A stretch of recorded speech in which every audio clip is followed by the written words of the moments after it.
마음의 길을 걷는 도반님들, 오늘도 이렇게 찾아주셔서 고맙습니다. 오늘은 조금 특별한 이야기를 나누려 합니다. 바로 화엄경에 관한 이야기입니다. 혹시 이런 경험 있으십니까? 아침에 눈을 뜨면 마음 한쪽이 무겁습니다. 별일 없는데도 불안하고 뭔가 꼬인 것 같고 내 탓인 것도 같고 세상 탓인 것도 같습니다.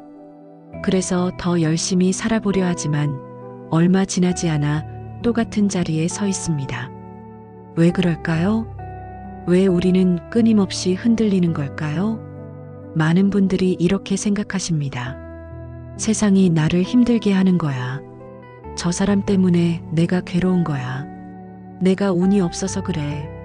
그런데 부처님은 다르게 말씀하셨습니다.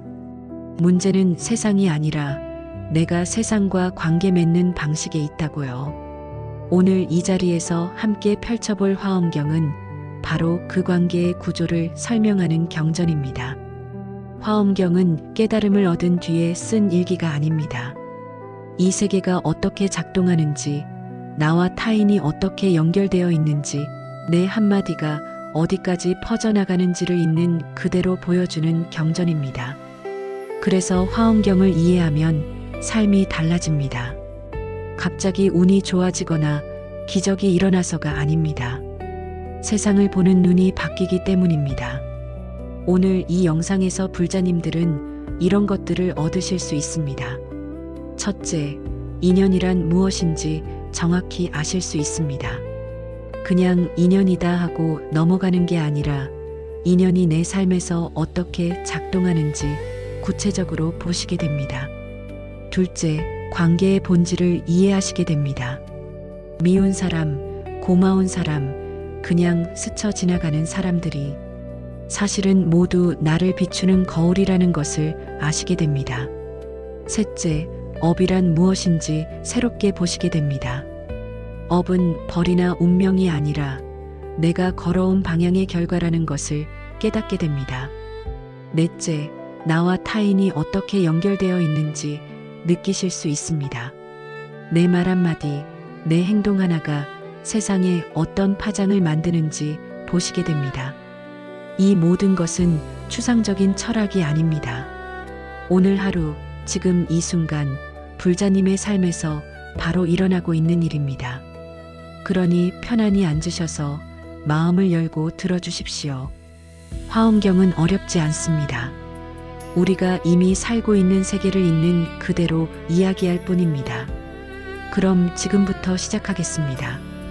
불자님들, 이제 본격적으로 화엄경의 세계 속으로 들어가 보겠습니다. 화엄경을 처음 접하시는 분들은 이런 말을 자주 듣습니다. 일즉다 다즉일. 하나가 곧 전체여, 전체가 곧 하나다. 처음 들으면 어렵게 느껴집니다. 무슨 말인지 잘 모르겠고 그냥 철학적인 표현 같아 보입니다. 그런데 이 말은 사실 우리 삶에서 매일 일어나는 일을 설명하는 말입니다. 잠시 상상해 보십시오. 거대한 그물이 하나 있습니다. 그 그물의 매듭마다 아주 맑고 투명한 보석이 하나씩 달려 있습니다. 수천 개, 수만 개의 보석들이 그물에 매달려 있습니다. 그런데 신기한 일이 벌어집니다. 보석 하나를 들여다보면 그 안에 다른 모든 보석들이 비쳐 보입니다. 그 보석들 안에는 또 다른 보석들이 비쳐 보이고 그렇게 끝없이 이어집니다. 이것이 화엄경에서 말하는 인드라망의 비유입니다. 그럼 이게 우리 삶과 무슨 관계가 있을까요? 불자님, 생각해 보십시오. 오늘 아침 불자님이 가족에게 건넨 말 한마디를 떠올려 보십시오. 따뜻한 말이었습니까? 아니면 차가운 말이었습니까? 그 말 한마디가 가족의 하루를 바꿉니다. 가족은 그 기분을 가지고 직장에 갑니다. 직장에서 동료를 대하는 태도가 달라집니다. 동료는 그 영향을 받아 고객을 대합니다. 고객은 집에 돌아가 또 다른 사람을 만납니다. 이렇게 퍼져나갑니다. 끝없이 이어집니다.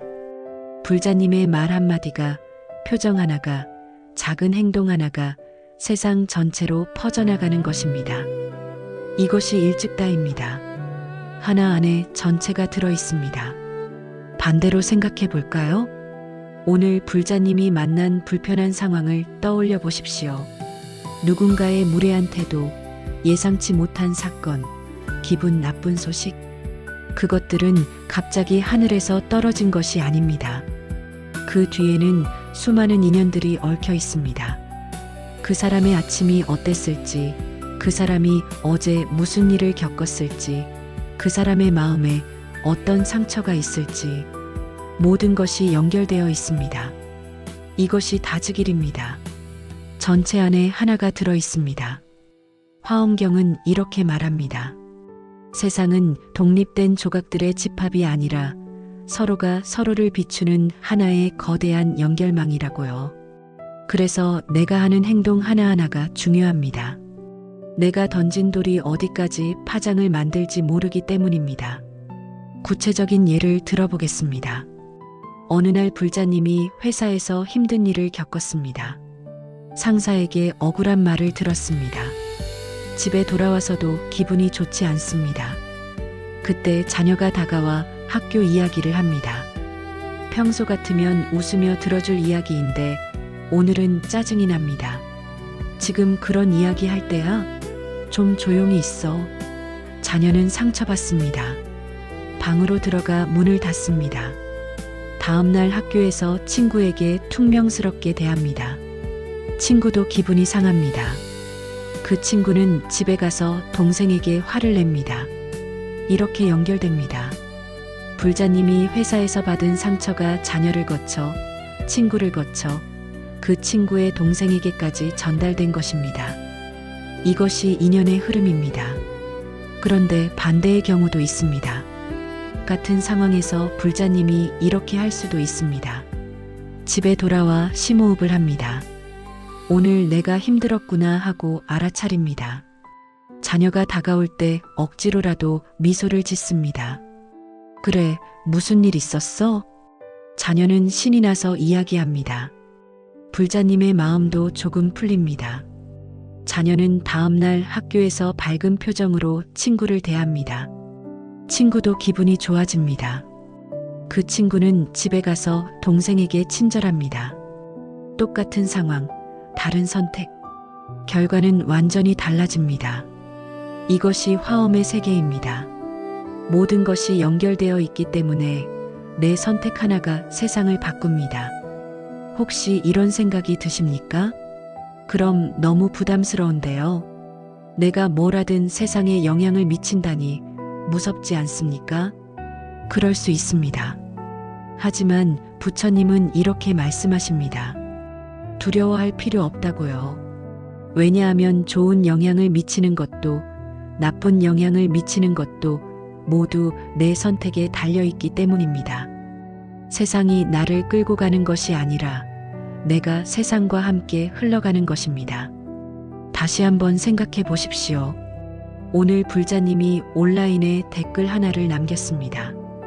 누군가의 글에 격려의 말을 남겼습니까? 아니면 비난의 말을 남겼습니까? 그 댓글을 본 사람의 하루가 달라집니다. 그 사람이 만나는 다음 사람에게 미치는 영향이 달라집니다. 이렇게 퍼져나갑니다. 불자님이 길에서 누군가와 스쳤습니다. 그때 비켜주셨습니까? 아니면 그냥 지나가셨습니까?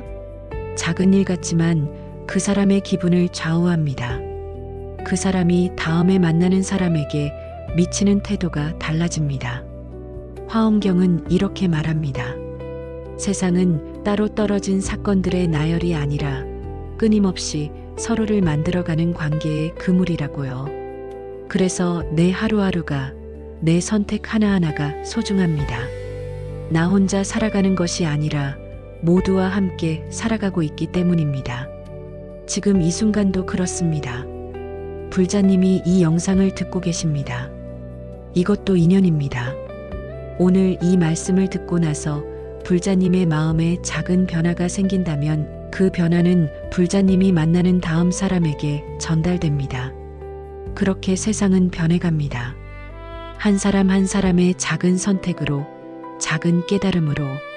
화엄경이 말하는 세계관은 결국 이것입니다. 나는 홀로 존재하지 않는다.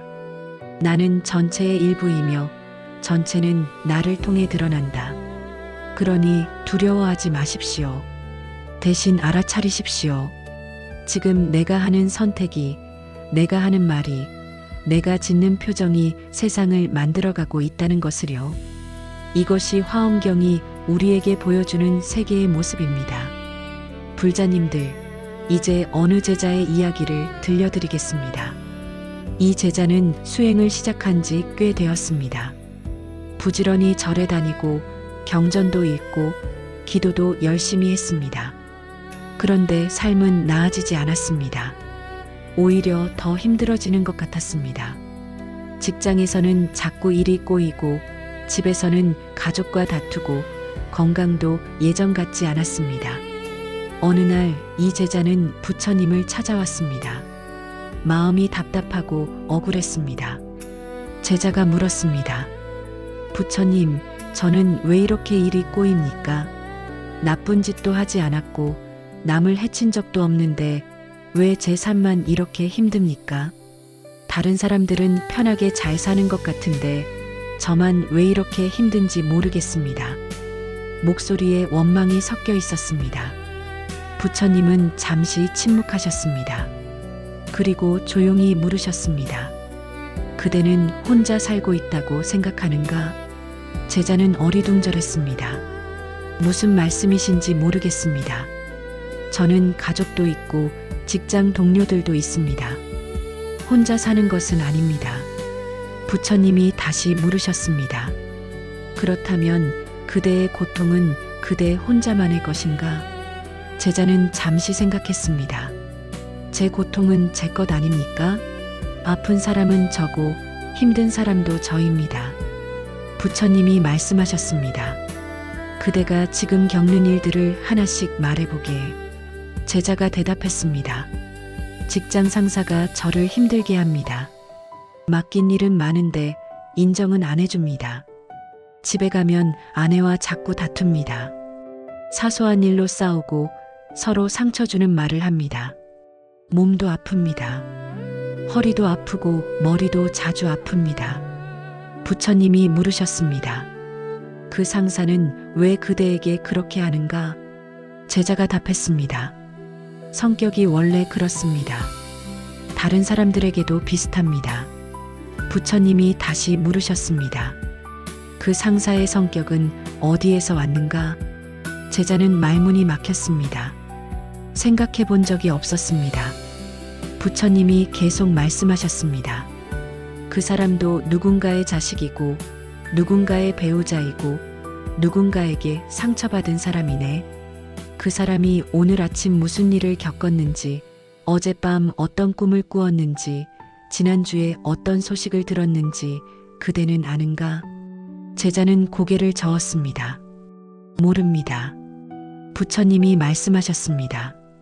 그렇다면 그대가 겪는 일은 그 사람 혼자 만든 것이 아니네.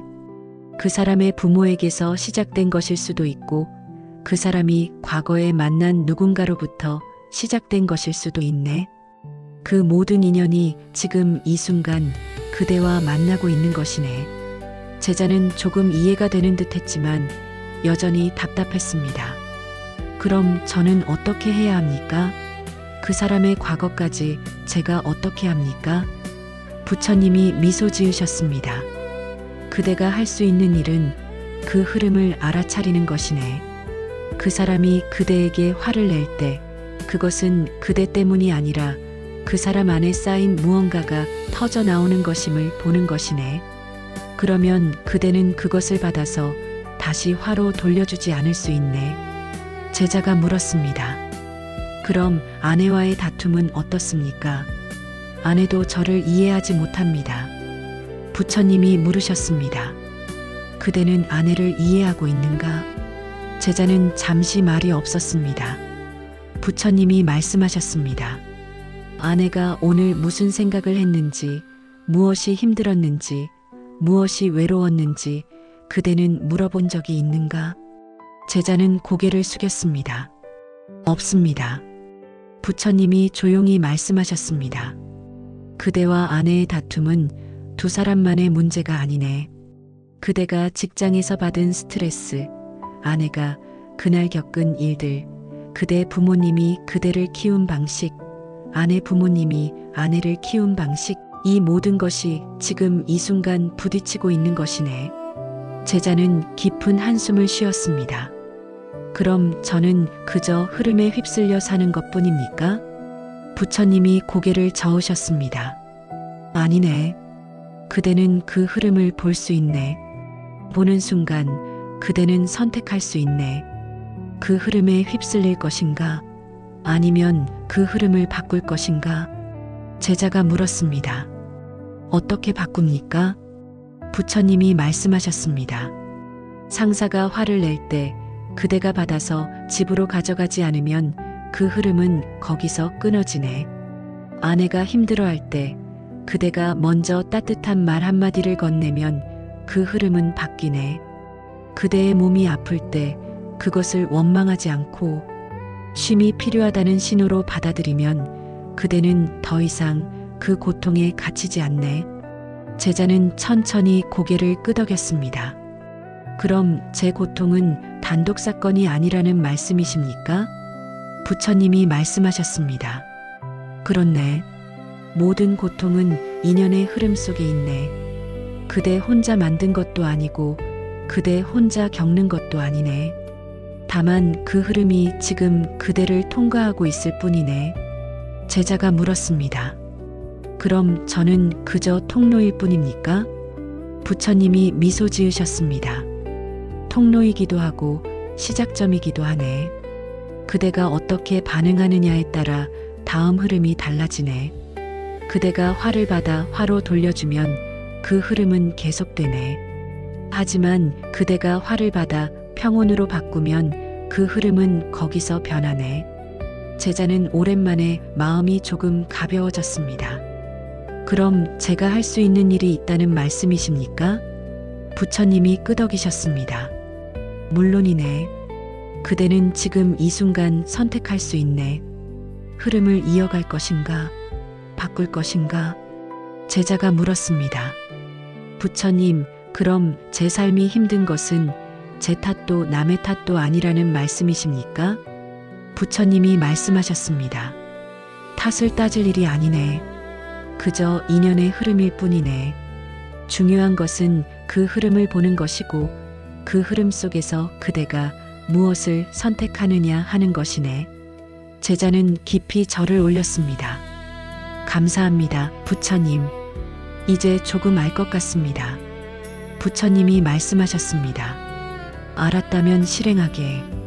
아는 것과 사는 것은 다르네. 오늘부터 그대가 만나는 모든 사람, 모든 상황을 인연의 흐름으로 보게 해. 그러면 그대는 더 이상 혼자 싸우지 않아도 되네. 제자는 일어나 돌아갔습니다. 마음이 한결 가벼웠습니다. 불자님들, 이 제자의 이야기가 낯설지 않으시죠? 우리도 종종 이렇게 생각합니다. 왜 내 삶만 힘들까? 왜 저 사람은 저러는 걸까? 내가 뭘 잘못했길래 이런 일이 생기는 걸까? 하지만 부처님은 말씀하십니다. 고통은 혼자 만들어지지 않는다고요. 수많은 인연이 얽히고 설켜서 지금 이 순간을 만든다고요. 그러니 탓하지 마십시오. 대신 보십시오. 지금 내 앞에 펼쳐진 상황이 어디에서 왔는지, 어떤 흐름 속에 있는지, 그리고 선택하십시오. 이 흐름을 이어갈 것인지, 바꿀 것인지. 그것이 화엄경이 말하는 삶의 방식입니다. 불자님들, 이제 우리가 자주 오해하는 하나의 개념에 대해 이야기해 보겠습니다. 바로 업에 관한 이야기입니다. 많은 분들이 업이라는 말을 들으면 이렇게 생각하십니다. 전생에 죄를 지어서 이번 생에 벌을 받는 거야. 업보가 무섭다더라. 내가 이렇게 힘든 건 다 업 때문이야. 업을 마치 피할 수 없는 형벌처럼, 운명처럼 받아들입니다. 그런데 부처님은 업을 그렇게 말씀하시지 않으셨습니다. 업은 벌이 아닙니다. 업은 심판도 아닙니다. 업은 방향입니다. 무슨 말일까요? 잠시 이런 상상을 해보십시오. 어느 사람이 길을 걷고 있습니다. 처음에는 길이 평평했습니다. 그런데 이 사람은 걸을 때마다 자꾸 오른쪽으로 조금씩 기울어졌습니다. 한 발, 두 발, 10발, 100발. 처음에는 거의 차이가 없었습니다. 하지만 1000발을 걷고 나니 이 사람은 원래 가려던 곳과는 전혀 다른 곳에 도착해 있었습니다. 이것이 업입니다. 한 번의 선택이 즉시 결과를 만드는 것이 아닙니다. 작은 선택들이 쌓이고 쌓여서 어느 순간 내가 서 있는 자리가 달라지는 것입니다. 법구경에 이런 구절이 있습니다. 물방울이 떨어져 항아리를 채우듯 어리석은 자는 조금씩 악을 쌓아 마침내 악으로 가득 차고 지혜로운 자는 조금씩 선을 쌓아 마침내 선으로 가득 찬다. 한 방울, 한 방울은 아무것도 아닌 것 같습니다. 하지만 그것이 모이면 항아리를 채웁니다. 업도 마찬가지입니다. 오늘 내가 한 말 한마디, 오늘 내가 한 행동 하나가 당장 큰 변화를 만들지는 않습니다. 하지만 그것이 쌓입니다. 습관이 됩니다. 성격이 됩니다. 그리고 어느 순간 내 삶의 방향이 됩니다. 구체적인 예를 들어보겠습니다. 어느 직장인이 있었습니다. 이 사람은 아침마다 출근할 때 엘리베이터에서 사람들을 만났습니다. 처음에는 인사를 했습니다. 안녕하세요. 사람들도 반갑게 인사를 받았습니다. 그런데 어느 날부터 이 사람은 피곤했습니다. 굳이 인사까지 해야 하나? 그래서 그냥 고개만 까딱했습니다. 다음 날도 그 다음 날도 마찬가지였습니다. 한 달이 지나고 석 달이 지나니 이제 아예 인사를 하지 않게 되었습니다. 사람들도 이 사람에게 먼저 인사하지 않게 되었습니다. 1년이 지나니 이 사람은 회사에서 무뚝뚝한 사람으로 알려졌습니다. 저 사람은 원래 차가운 사람이야. 사람들이 이렇게 말했습니다. 그런데 이 사람은 억울했습니다. 나는 원래 이런 사람이 아닌데. 하지만 이미 습관이 되었습니다. 이제는 인사하는 것이 오히려 어색했습니다. 이것이 업입니다. 한 번의 선택이 습관이 되고 습관이 성격이 되고 성격이 운명이 되는 것입니다. 반대의 경우를 생각해 봅시다. 어느 사람이 있었습니다. 이 사람도 처음에는 무뚝뚝했습니다. 사람들에게 먼저 다가가는 것이 어색했습니다. 그런데 어느 날 이렇게 생각했습니다. 오늘 하루만 먼저 웃어보자. 아침에 엘리베이터에서 사람을 만났습니다. 억지로 미소를 지었습니다. 좋은 아침입니다. 상대방이 놀란 표정으로 인사를 받았습니다. 아, 네. 좋은 아침이에요. 기분이 나쁘지 않았습니다. 다음 날도 해봤습니다. 안녕하세요. 한 달이 지나니 습관이 되었습니다. 석 달이 지나니 사람들이 먼저 이 사람에게 인사했습니다. 1년이 지나니 이 사람은 회사에서 밝은 사람으로 알려졌습니다. 저 사람은 참 친절해. 같은 사람입니다. 단지 선택이 달랐을 뿐입니다. 작은 선택이 쌓여서 방향이 된 것입니다. 불자님, 지금 불자님의 삶을 돌아보십시오. 지금 불자님이 서 있는 이곳이 우연히 온 곳이 아닙니다. 불자님이 걸어온 방향의 결과입니다. 매일 아침 일어나서 무슨 생각을 하셨습니까? 오늘도 힘들겠지 하고 일어나셨습니까? 아니면 오늘은 좋은 일이 있을 거야 하고 일어나셨습니까? 사람을 만날 때 어떤 태도를 취하셨습니까? 경계하고 의심하셨습니까? 아니면 열린 마음으로 맞이하셨습니까? 힘든 일이 생겼을 때 어떻게 반응하셨습니까? 왜 나만 이런 일을 겪어하고 원망하셨습니까? 아니면 이것도 배움이구나 하고 받아들이셨습니까? 이 모든 선택들이 쌓여서 지금의 불자님을 만들었습니다. 이것이 업입니다.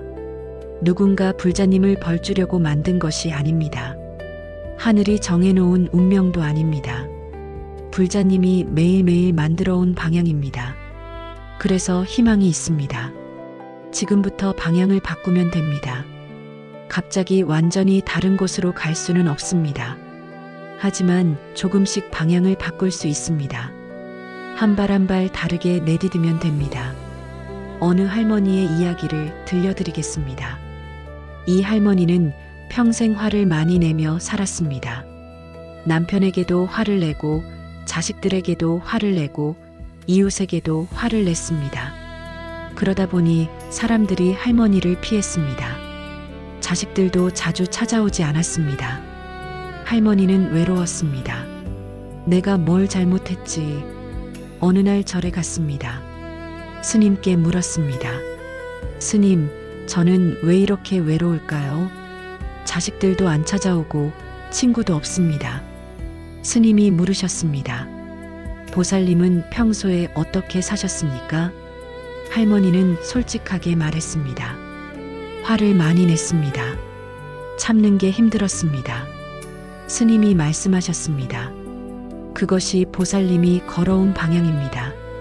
화를 내는 방향으로 평생을 걸으셨으니 지금 외로움이라는 곳에 도착한 것입니다. 할머니는 울었습니다. 그럼 이제 어떻게 해야 합니까? 제 성격을 바꿀 수 있습니까? 저는 이미 80이 넘었습니다. 스님이 말씀하셨습니다. 성격을 바꾸려 하지 마십시오. 그저 오늘부터 방향을 바꾸십시오. 화가 날 때 바로 내지 말고 한 번만 참아보십시오. 한 번만입니다. 할머니는 집에 돌아갔습니다. 다음 날 며느리가 전화했습니다. 어머니, 주말에 갈게요. 평소 같으면 이렇게 대답했을 것입니다. 바쁘면 오지 마. 어차피 와도 금방 가잖아. 하지만 이번에는 참았습니다. 한 번만 참자. 그래, 오너라. 기다릴게. 며느리가 놀랐습니다. 어머니, 감기 드셨어요? 할머니는 웃었습니다. 주말에 며느리가 왔습니다. 손주들도 데려왔습니다. 할머니는 또 참았습니다. 손주들이 시끄럽게 뛰어놀았지만 화내지 않았습니다. 한 번만 더 참자. 한 달이 지났습니다. 자식들이 자주 연락했습니다. 어머니, 요즘 많이 부드러워지신 것 같아요. 할머니는 놀랐습니다. 내가 바뀐 게 아무것도 없는데. 하지만 방향이 바뀐 것입니다. 조금씩 조금씩. 1년이 지나니 할머니 집에는 사람들이 자주 찾아왔습니다. 할머니는 더 이상 외롭지 않았습니다. 불자님들, 이것이 업의 진실입니다. 업은 벌이 아니라 방향입니다.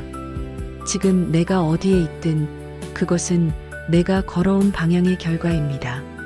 하지만 지금부터 방향을 바꿀 수 있습니다. 한 번에 바꿀 수는 없습니다. 하지만 한 발 한 발 다르게 내디딜 수 있습니다. 오늘 화를 참는다고 내일 당장 인생이 바뀌지는 않습니다. 하지만 1년 후, 3년 후를 보십시오. 분명 다른 곳에 서 있을 것입니다. 그러니 두려워하지 마십시오. 업은 피할 수 없는 운명이 아닙니다. 내가 매일 만들어가는 방향입니다. 지금 이 순간부터 다르게 선택하십시오. 그것이 새로운 업을 만드는 것입니다. 불자님들, 이제 우리 삶에서 가장 어려운 부분을 이야기해 보겠습니다. 바로 사람과의 관계입니다. 혹시 이런 경험 있으십니까? 어떤 사람만 보면 마음이 불편합니다. 그 사람이 뭘 해도 거슬립니다. 말투도 행동도 심지어 숨 쉬는 것까지 신경 쓰입니다. 우리는 이렇게 생각합니다. 저 사람이 문제야. 저 사람만 없으면 내가 편할 텐데. 저 사람 때문에 내가 힘들어. 그런데 화엄경은 전혀 다른 이야기를 합니다. 타인은 나를 괴롭히는 존재가 아니라 나를 비추는 거울이라고요. 무슨 말일까요? 잠시 이런 상황을 떠올려 보십시오. 불자님 앞에 거울이 하나 있습니다. 거울을 보니 얼굴에 무언가 묻어 있습니다. 불자님은 어떻게 하시겠습니까? 거울을 닦으시겠습니까? 아니면 자기 얼굴을 닦으시겠습니까? 당연히 자기 얼굴을 닦습니다. 거울은 잘못이 없습니다. 거울은 그저 있는 그대로를 보여줄 뿐입니다. 사람도 마찬가지입니다.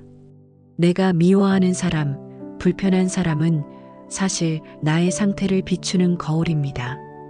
그 사람이 문제가 아니라 그 사람을 통해 드러나는 내 마음의 상태가 문제입니다. 구체적인 예를 들어보겠습니다. 어느 회사에 두 사람이 있었습니다. 김 과장과 이 과장입니다. 김 과장은 이 과장을 볼 때마다 화가 났습니다. 이 과장은 일할 때 자꾸 확인하고 또 확인했습니다. 이 부분 맞나요? 다시 한번 점검할까요? 김 과장은 답답했습니다. 그냥 하면 되는 걸 왜 자꾸 물어봐? 어느 날 김 과장은 스님을 찾아갔습니다.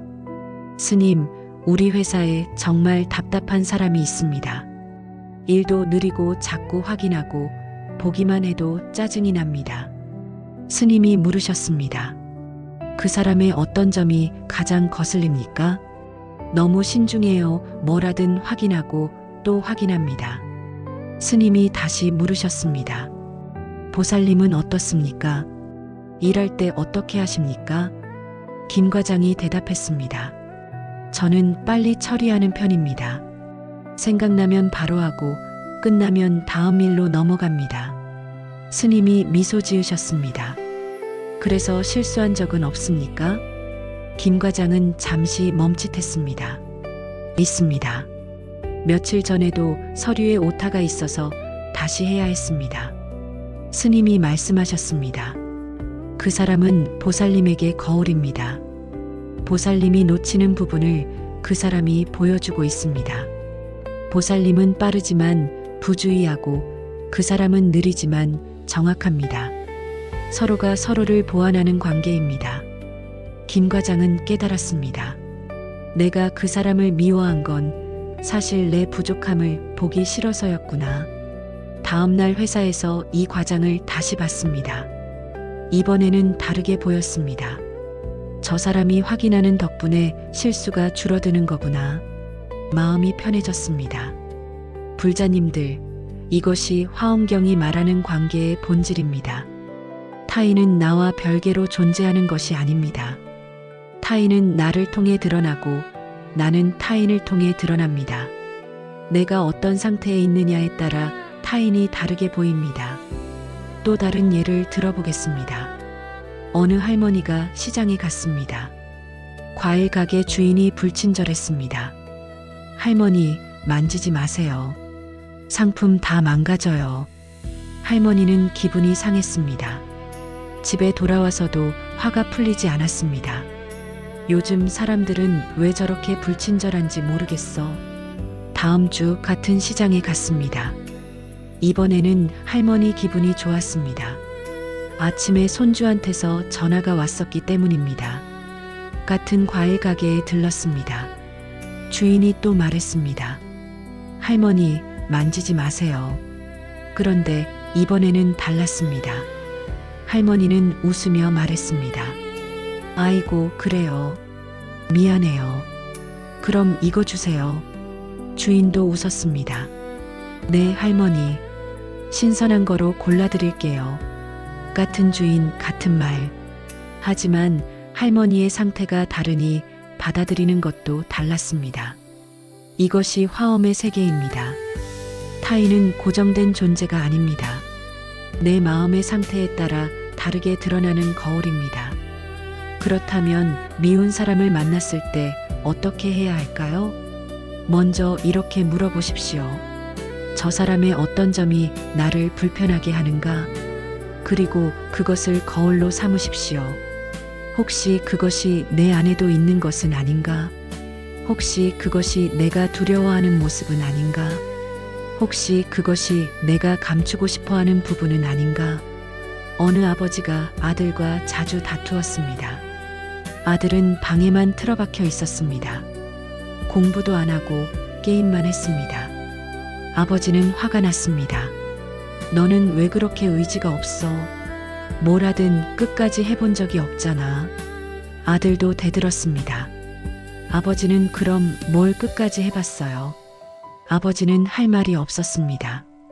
젊었을 때 이것저것 시작했다가 중간에 그만둔 것이 많았습니다. 그날 밤 아버지는 생각했습니다. 내가 아들에게 화내는 건 사실 내 모습을 보기 싫어서였구나. 다음 날 아버지는 아들에게 말했습니다. 미안하다. 아버지도 젊었을 때 너처럼 방황했어. 그래서 내가 더 신경 쓰였나 봐. 아들이 놀란 표정으로 아버지를 봤습니다. 아버지가 그런 적도 있었어요? 그럼 아버지도 사람이야. 그날부터 둘의 관계가 달라졌습니다. 싸우는 대신 이야기를 나눴습니다. 아버지는 깨달았습니다. 아들은 자신의 과거를 비추는 거울이었다는 것을요. 불자님들, 화엄경은 이렇게 말합니다. 모든 존재는 서로를 비춥니다. 내가 누군가를 볼 때 나도 비춰지고 있습니다. 내가 누군가를 판단할 때 나도 판단되고 있습니다. 내가 누군가를 미워할 때 나도 미움 속에 있습니다. 그러니 타인을 바꾸려 하지 마십시오. 타인을 통해 나를 보십시오. 왜 저 사람은 저럴까 대신 내가 왜 저 사람에게 반응하는가를 물으십시오. 저 사람만 없으면 대신 저 사람을 통해 내가 무엇을 배우는가를 생각하십시오. 이것이 화엄적 관점입니다. 저 사람 때문에 해서 이 인연을 통해로 시선을 바꾸는 것입니다. 그러면 놀라운 일이 일어납니다. 미운 사람이 고마운 사람으로 바뀝니다. 불편한 관계가 배움의 관계로 바뀝니다. 왜냐하면 그 사람은 바뀌지 않았지만 내가 바뀌었기 때문입니다. 내 마음이 바뀌면 세상이 바뀝니다. 어느 스님의 이야기를 들려드리겠습니다. 한 젊은 수행자가 스승님께 물었습니다. 스승님, 저는 절에 있는 한 스님이 너무 싫습니다. 어떻게 하면 그 스님을 피할 수 있습니까? 스승님이 말씀하셨습니다. 그 스님을 매일 찾아가 절을 하거라. 제자가 놀랐습니다. 싫은 사람한테 왜 절을 합니까? 스승님이 말씀하셨습니다.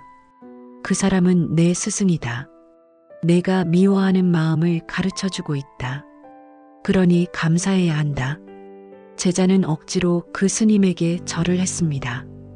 한 달이 지났습니다. 신기한 일이 일어났습니다. 그 스님이 예전처럼 밉지 않았습니다. 오히려 불쌍해 보였습니다. 저 스님도 힘든 일이 있었겠지. 석 달이 지나자 제자는 그 스님이 고마워졌습니다. 저 스님 덕분에 내 마음을 배웠구나. 불자님들, 타인은 적이 아닙니다. 타인은 나를 깨우는 스승입니다. 미운 사람일수록 더 큰 가르침을 줍니다. 내가 감추고 싶은 부분을 드러내주기 때문입니다. 그러니 오늘부터 이렇게 보십시오. 불편한 사람을 만나면 저 사람은 내게 무엇을 가르쳐 주는가라고 물으십시오. 화나는 일이 생기면 이것이 내 안에 무엇을 건드렸는가라고 살펴보십시오. 그러면 세상이 달라 보입니다. 모든 사람이 스승이 됩니다. 모든 관계가 수행이 됩니다. 이것이 화엄경이 말하는 진정한 관계의 의미입니다. 불자님들, 지금까지 화엄경의 세계관을 함께 살펴봤습니다. 모든 것이 연결되어 있다는 것, 업은 방향이라는 것, 타인은 거울이라는 것을 배웠습니다. 그런데 혹시 이런 생각이 드시지 않습니까? 화엄경만 알면 되는 건가요? 다른 경전들은 어떻게 다른가요? 오늘은 그 이야기를 나눠보겠습니다. 불교의 경전들은 서로 다른 이야기를 하는 것이 아닙니다.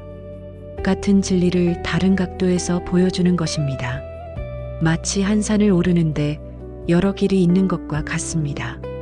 화엄경이 세계의 구조를 보여준다면 금강경은 그 세계를 대하는 마음가짐을 알려줍니다. 법구경은 그 마음가짐을 일상에서 실천하는 방법을 가르칩니다. 유마경은 그 실천이 특별한 곳이 아니라 바로 여기 삶 한가운데에서 이루어진다고 말합니다. 하나씩 살펴보겠습니다. 먼저 금강경입니다. 금강경의 핵심은 무엇일까요? 집착을 놓는 것입니다. 금강경에 이런 구절이 있습니다. 마땅히 머무는 바 없이 그 마음을 낼지니라. 무슨 말일까요? 아무것도 붙들지 말고 아무것도 고정하지 말라는 뜻입니다. 화엄경과 연결해 봅시다. 화엄경은 모든 것이 연결되어 있다고 했습니다. 하나가 전체이고 전체가 하나라고 했습니다. 그렇다면 어디에 머물러야 할까요? 하나에 머물러야 할까요? 전체에 머물러야 할까요? 금강경은 말합니다. 어디에도 머물지 말라고요. 하나라고 생각하는 순간 전체를 놓치고 전체라고 생각하는 순간 하나를 놓칩니다. 그러니 생각 자체를 놓으라는 것입니다. 구체적인 예를 들어보겠습니다. 어느 불자가 열심히 수행했습니다. 매일 절에 가서 기도하고 경전을 읽고 선행을 쌓았습니다. 그런데 어느 날 이런 생각이 들었습니다. 나는 참 훌륭한 불자야. 이렇게 열심히 하는 사람이 몇이나 되겠어? 그 순간 집착이 생긴 것입니다. 내가 수행한다는 생각에 붙들린 것입니다. 금강경은 이렇게 말합니다. 보시를 행하되 보시했다는 생각을 내지 말라. 수행하되 수행했다는 생각을 내지 말라. 왜 그럴까요? 생각하는 순간 그것은 내 공덕이 되고 내 자랑이 되고 내 집착이 되기 때문입니다. 화엄경의 세계에서는 모든 것이 연결되어 있습니다. 내가 한 선행은 나 혼자 한 것이 아닙니다.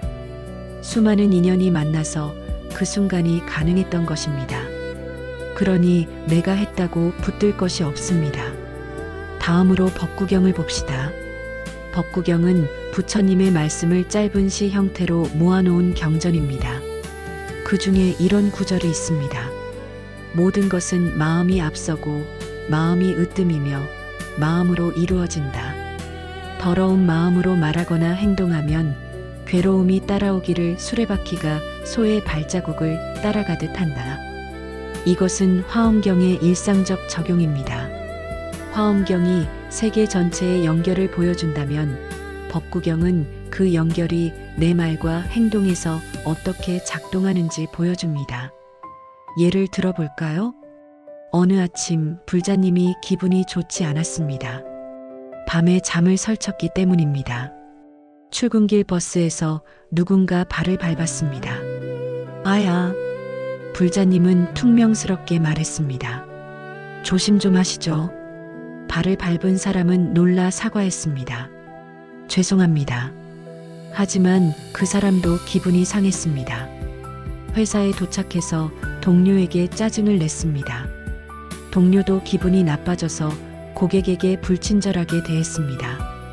이것이 법구경이 말하는 것입니다. 더러운 마음, 즉 화난 마음으로 말하면 그 괴로움이 나를 따라옵니다. 내가 던진 화가 돌고 돌아 다시 내게 돌아옵니다. 반대로 이렇게 할 수도 있었습니다. 같은 상황, 누군가 발을 밟았습니다. 불자님이 미소 지으며 말했습니다. 괜찮아요. 사람이 많네요. 발을 밟은 사람이 고마워했습니다. 정말 죄송하고 감사합니다. 그 사람은 회사에 가서 동료에게 친절했습니다. 동료도 고객에게 밝게 대했습니다. 법구경은 계속 말합니다.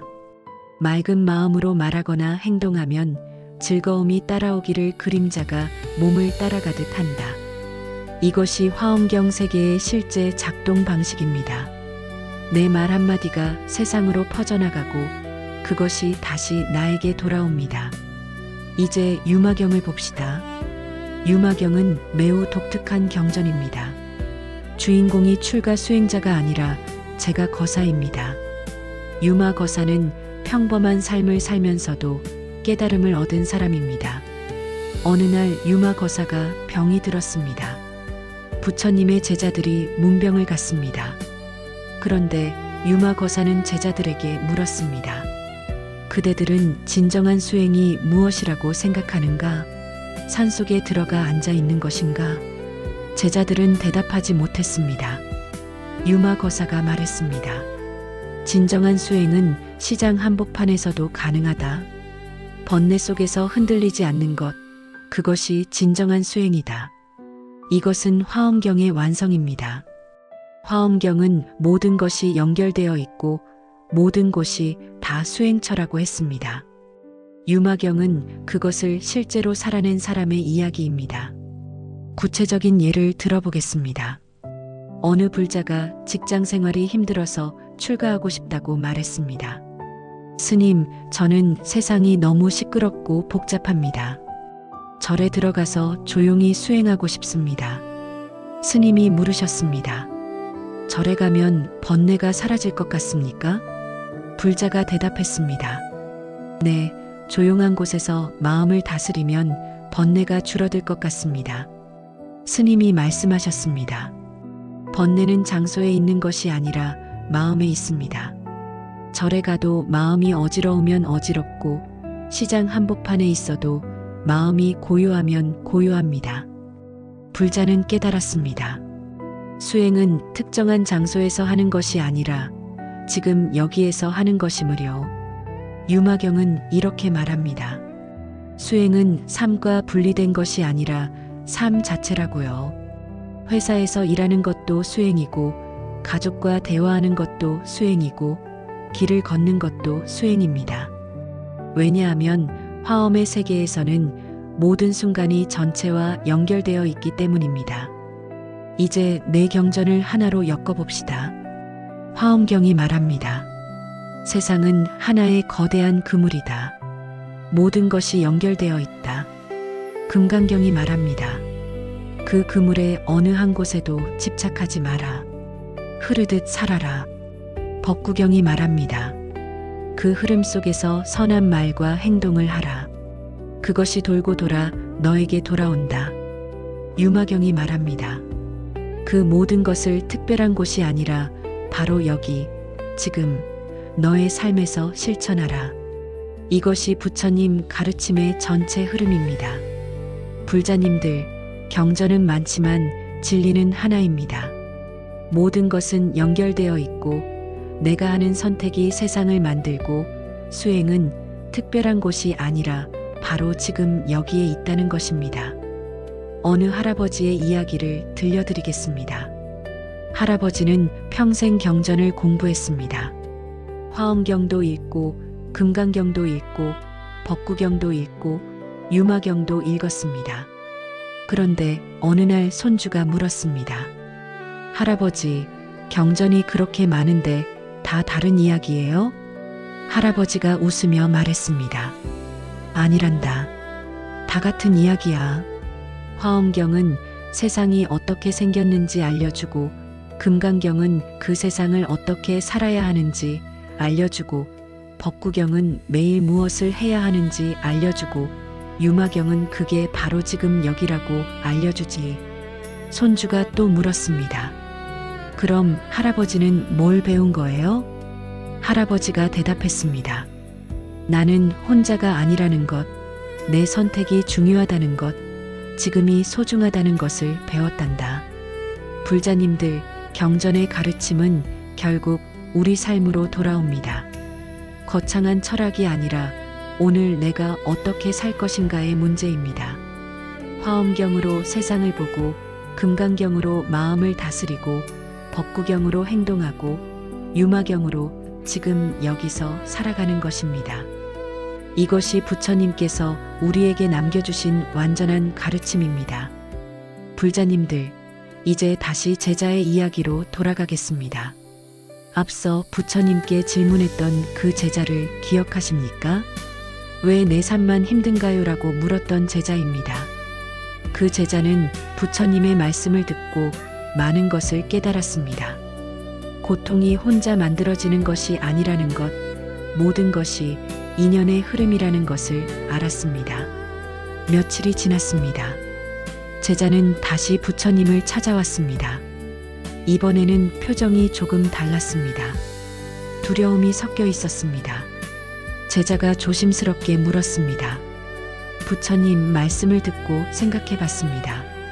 모든 것이 연결되어 있다는 것, 제 선택 하나가 세상으로 퍼져나간다는 것을 알았습니다. 그런데 부처님, 그것이 오히려 두렵습니다. 부처님은 조용히 제자를 바라보셨습니다. 제자가 계속 말했습니다.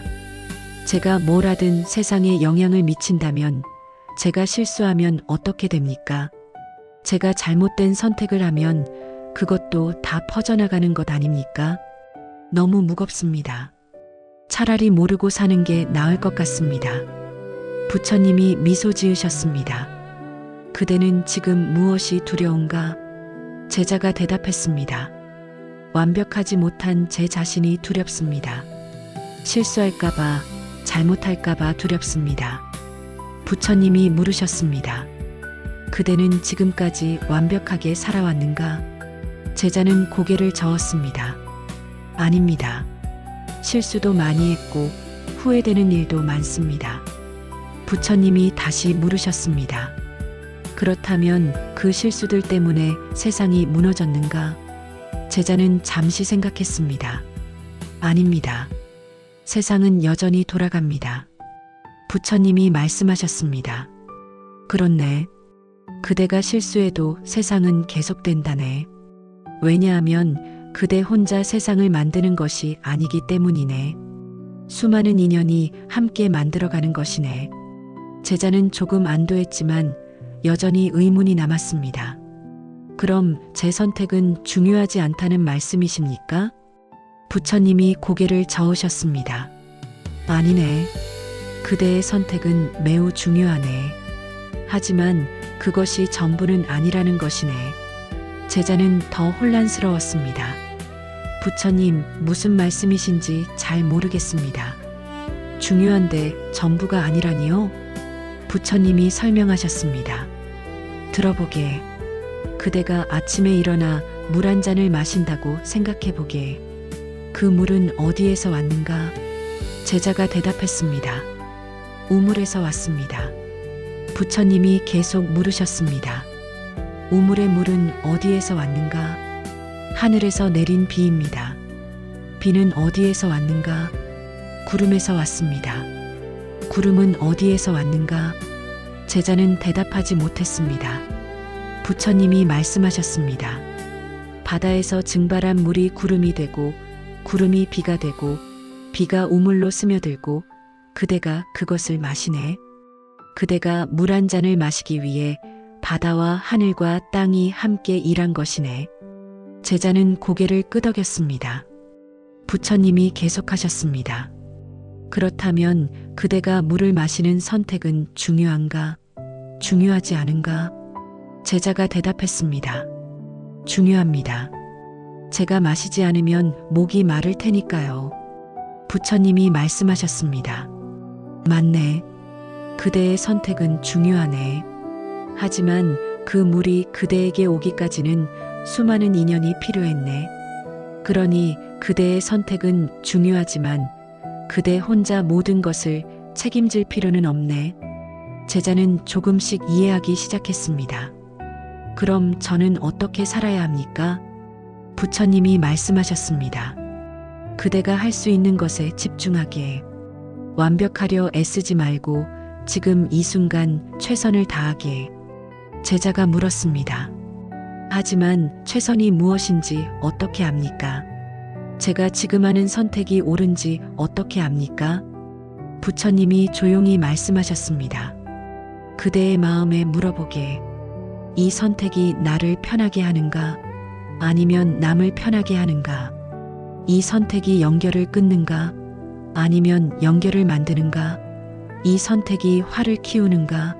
아니면 평화를 만드는가? 제자는 깊이 생각했습니다. 부처님이 계속 말씀하셨습니다.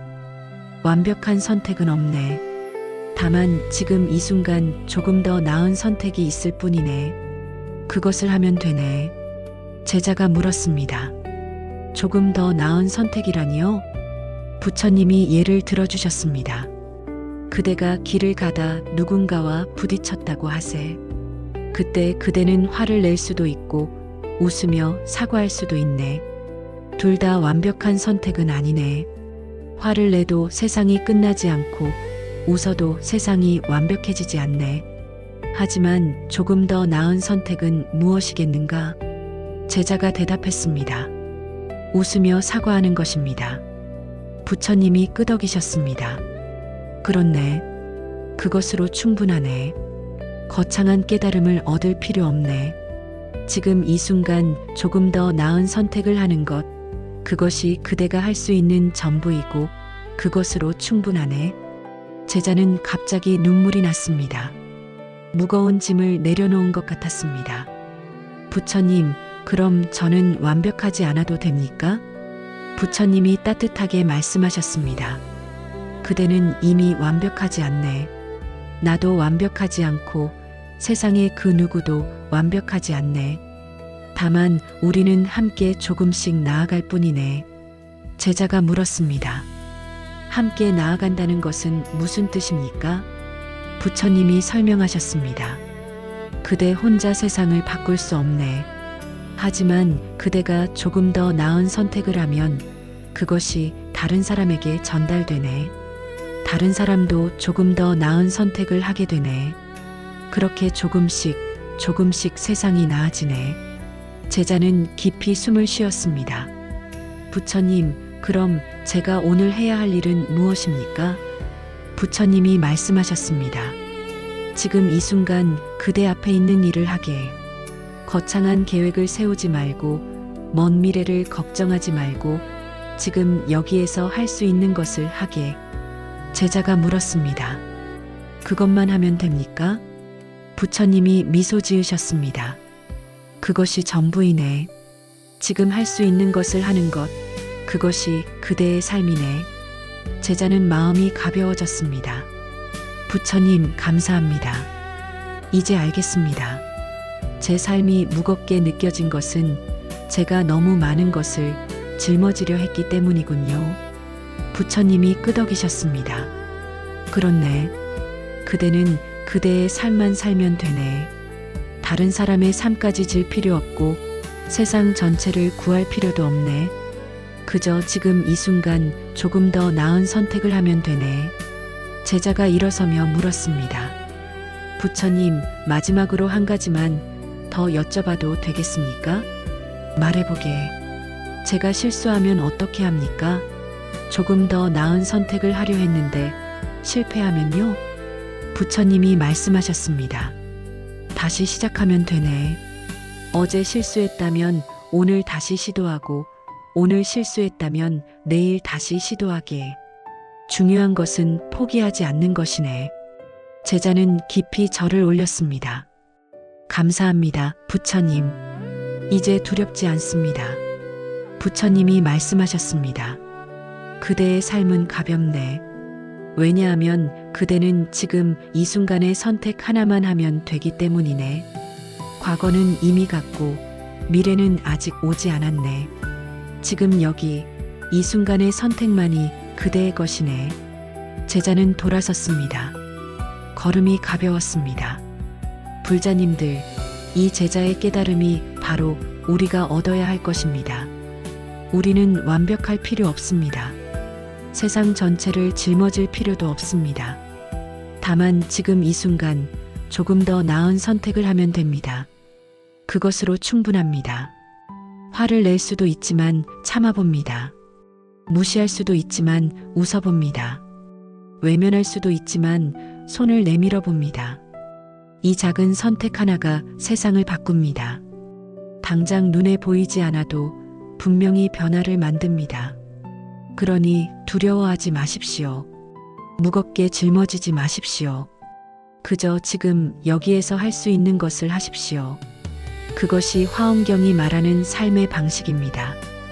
불자님들, 이제 수행에 대한 이야기를 나눠보겠습니다. 많은 분들이 수행이라는 말을 들으면 이런 모습을 떠올립니다. 산속 절에 들어가서 조용히 앉아 참선하는 모습, 108배를 하거나 경전을 읽는 모습, 세상과 떨어져 홀로 정진하는 모습, 물론 이것들도 수행입니다. 하지만 화엄경은 조금 다른 이야기를 합니다.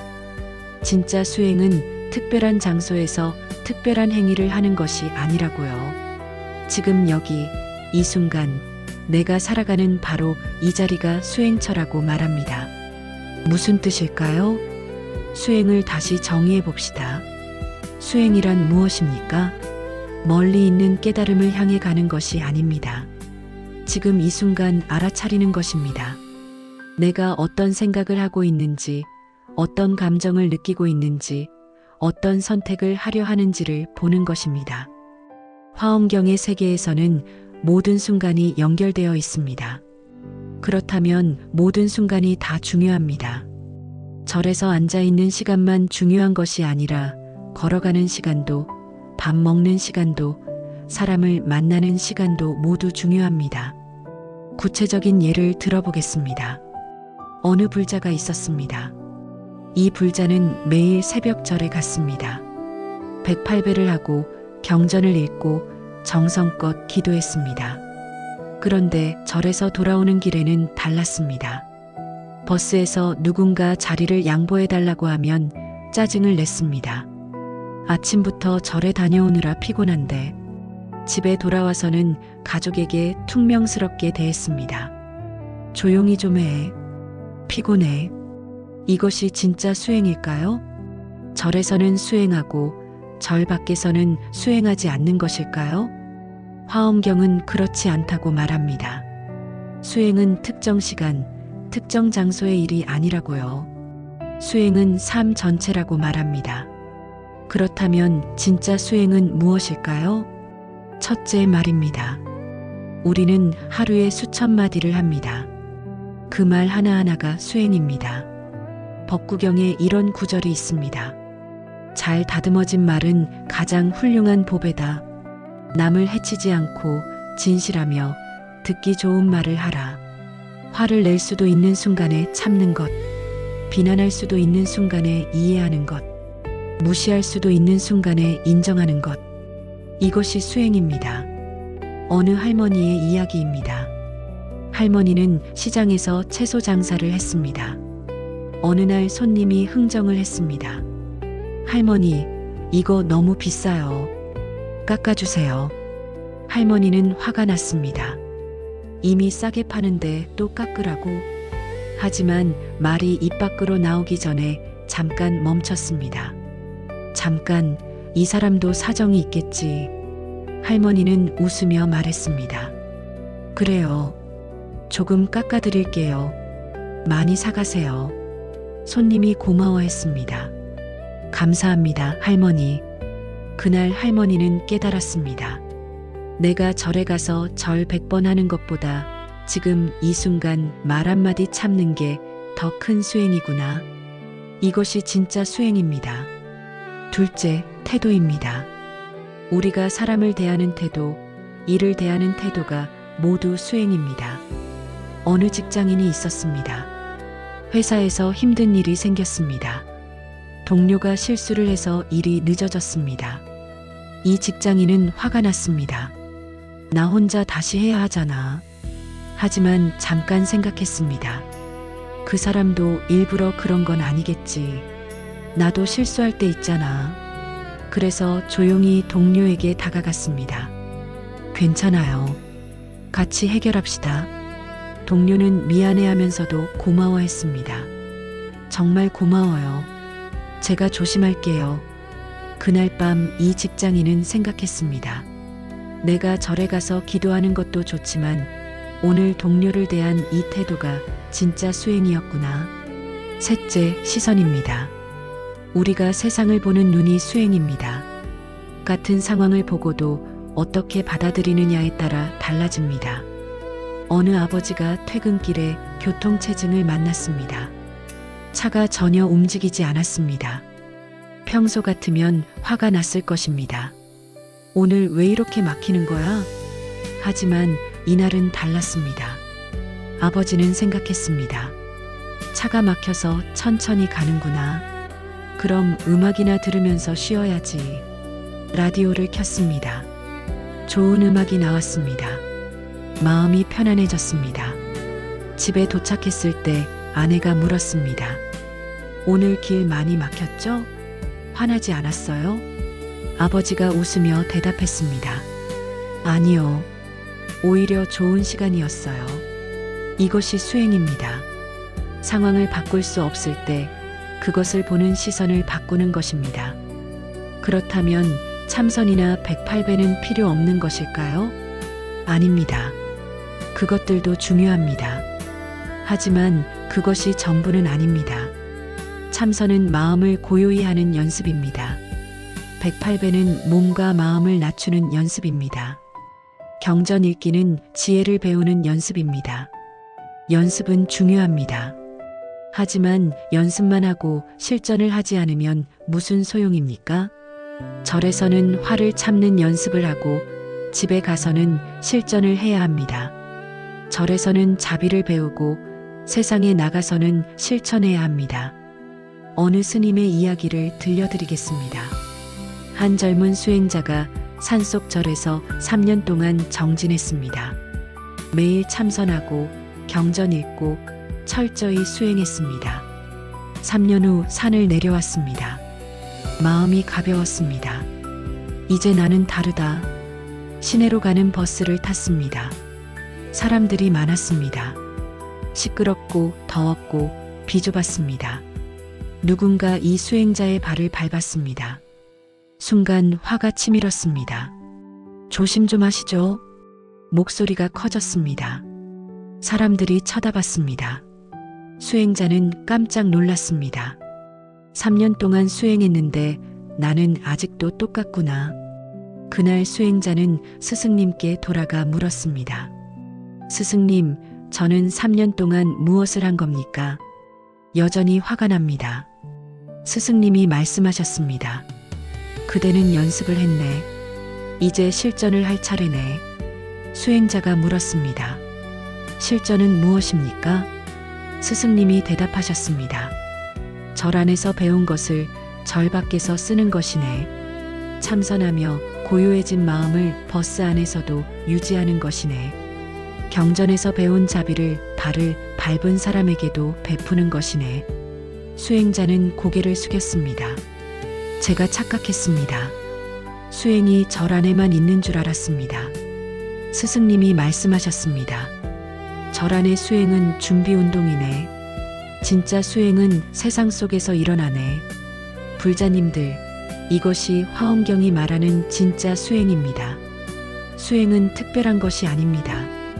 아침에 일어나 가족에게 인사하는 것, 출근길 버스에서 누군가에게 자리를 양보하는 것, 회사에서 동료에게 웃어주는 것, 저녁에 집에 돌아와 피곤해도 가족 이야기를 들어주는 것, 이 모든 것이 수행입니다. 화내지 않으려고 애쓰는 것보다 화가 날 때 알아차리는 것이 수행입니다. 완벽하게 살려고 애쓰는 것보다 실수했을 때 다시 시작하는 것이 수행입니다. 다른 사람을 바꾸려 하는 것보다 내가 먼저 바뀌는 것이 수행입니다. 어느 할아버지의 이야기로 마무리하겠습니다. 할아버지는 평생 절에 다니며 수행했습니다. 80이 넘었을 때 손주가 물었습니다. 할아버지는 평생 절에 다니셨는데 뭐가 달라졌어요? 할아버지가 웃으며 말했습니다. 예전에는 화가 나면 바로 소리를 질렀단다. 지금은 화가 나는 걸 알아차리고 잠깐 멈춘단다.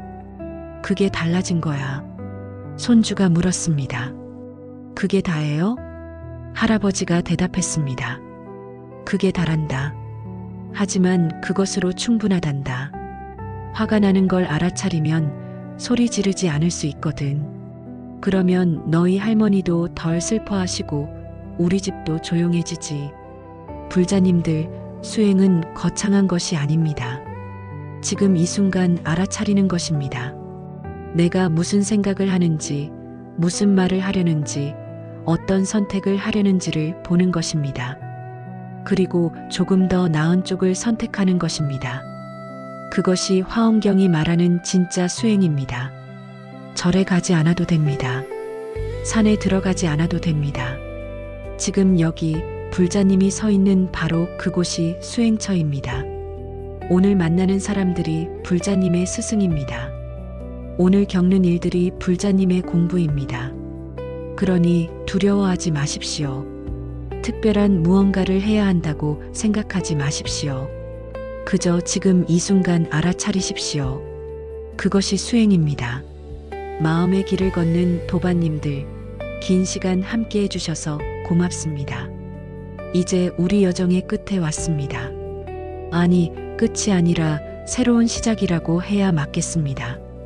처음 이 이야기를 시작할 때를 기억하십니까? 우리는 왜 끊임없이 흔들리는지, 왜 삶이 복잡하게 느껴지는지 물었습니다. 그리고 화엄경을 통해 그 답을 찾아왔습니다. 지금 잠시 멈춰서 돌아봅시다. 우리가 무엇을 배웠는지 정리해 보겠습니다. 첫째, 우리는 혼자가 아닙니다. 화엄경은 모든 것이 연결되어 있다고 말했습니다. 하나가 전체이고 전체가 하나라고 했습니다. 내 말 한마디가, 내 행동 하나가 세상으로 퍼져나갑니다. 그리고 세상의 모든 것이 나를 통해 드러납니다. 불자님이 오늘 아침 눈을 뜰 수 있었던 것은 불자님 혼자의 힘이 아닙니다. 공기가 있었고, 햇빛이 있었고, 집이 있었고, 수많은 인연이 함께 했습니다. 불자님이 지금 이 순간 숨을 쉴 수 있는 것도 마찬가지입니다. 나무가 산소를 만들었고, 바람이 그것을 운반했고, 지구가 돌아갔습니다. 우리는 이 거대한 그물 속에서 함께 살아갑니다. 그러니 외롭지 않습니다. 혼자 싸우지 않아도 됩니다. 둘째, 업은 벌이 아니라 방향입니다. 많은 분들이 업을 운명이나 형벌로 생각합니다. 하지만 화엄경은 다르게 말합니다. 업은 내가 매일 만들어가는 방향이라고요. 작은 선택들이 쌓여서 습관이 되고, 습관이 성격이 되고, 성격이 운명이 됩니다. 지금 불자님이 서 있는 곳이 우연이 아닙니다. 불자님이 걸어온 방향의 결과입니다. 하지만 절망할 필요 없습니다. 지금부터 방향을 바꿀 수 있습니다. 한 번에 바꿀 수는 없어도 한 발 한 발 다르게 내디딜 수 있습니다. 오늘 화를 참고 내일 웃어주고 모레 손을 내밀면 됩니다. 1년 후를 보십시오. 분명 다른 곳에 서 있을 것입니다. 셋째, 타인은 거울입니다. 미운 사람, 불편한 사람은 나를 괴롭히는 존재가 아닙니다.